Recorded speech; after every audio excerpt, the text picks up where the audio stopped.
ज्योति steno typing college में आप सभी का स्वागत है बच्चों। ये आपकी unseen dictation number 81। Dictation start after 5 second. Sir, at the fag end of the day, we are taking up a very important bill. This bill, perhaps in my opinion, is much more important than the bill we have just discussed.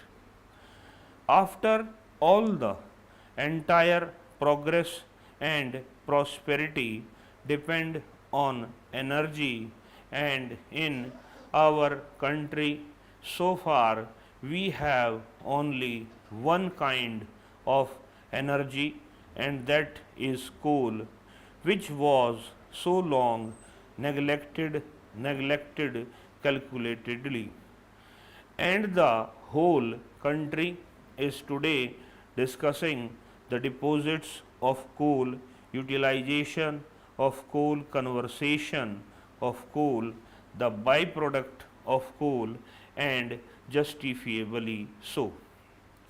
Well, sir, here I will have to say some words which may not be very pleasant and which may appear to be rather harsh, and I hope the minister will forgive me for that.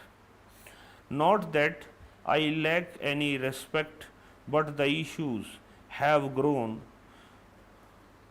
so big that the people have started discussing whether nationalization is going to be a success, but that point I will take up later.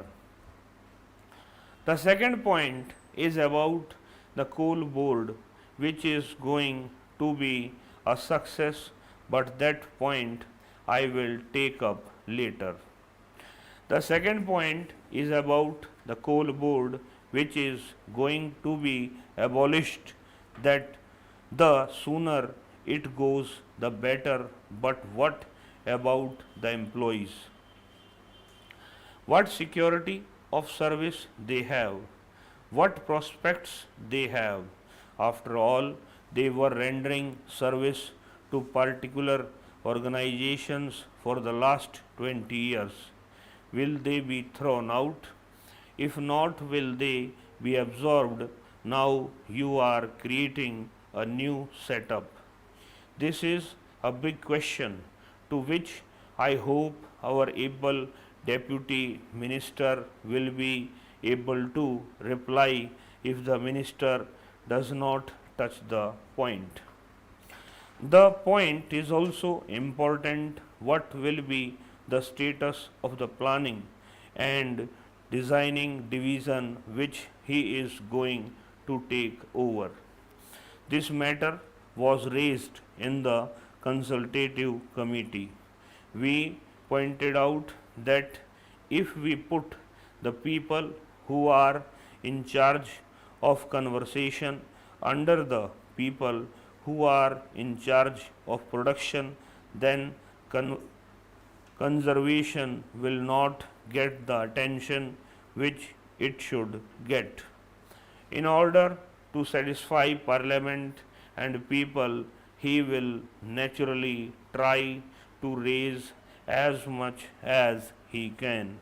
People will judge his performance by the quantity of coal he raises. If he produces 100 million tons, people will be more happy. Thus, conservation will become a casualty. So we demand from the minister, please make it an independent body answerable to you. This is an important key body. You should not place it under a particular chairman either of the coal mines authority or any other body. I want to know whether he has made any decision about it. The third point is about the slander which is going on about nationalization, that after nationalization, the controlled coal price has gone up very high, that the people are suffering, that all these are three there because of the nationalization. I would like the House also to think about it. Coal is a capital intensive industry. Hundreds of people are required to dig up coal.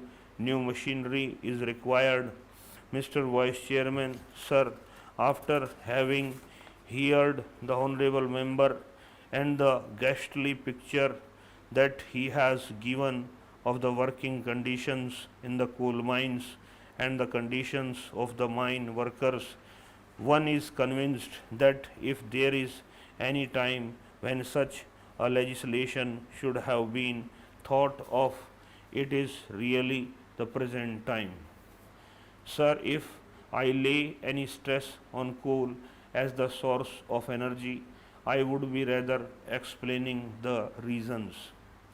There is no need on my part to say that in this country this is the only source of energy on which we can depend entirely, and the scientists all over the world, especially in those countries where the coal mines are located, have come to the conclusion that this is the most dependable source of energy.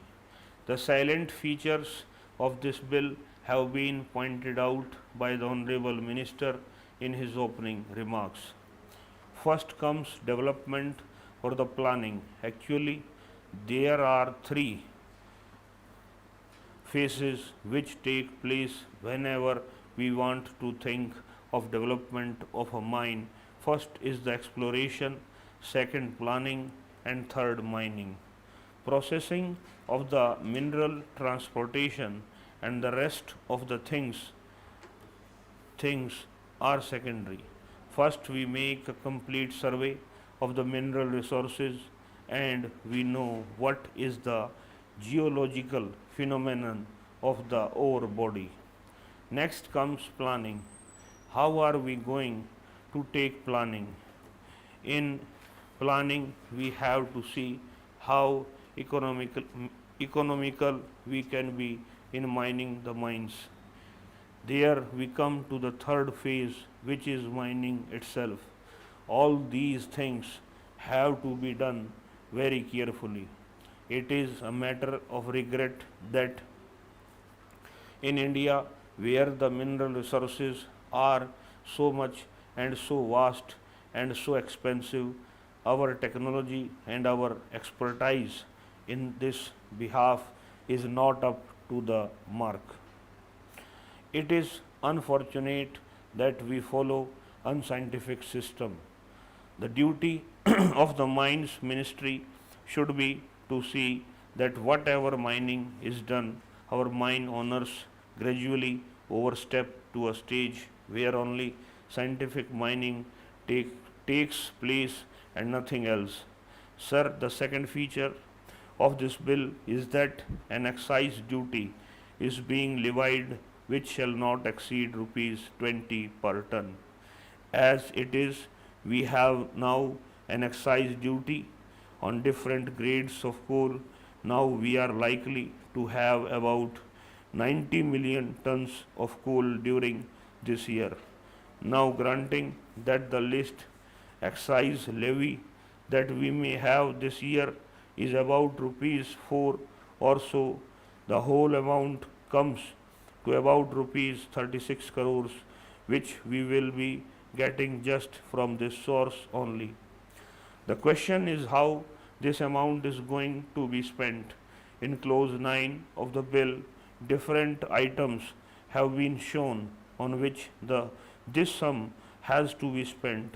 I was wondering as to why, when we speak of development of mines and the technological research and all that, this bill is silent over the conditions of the workers.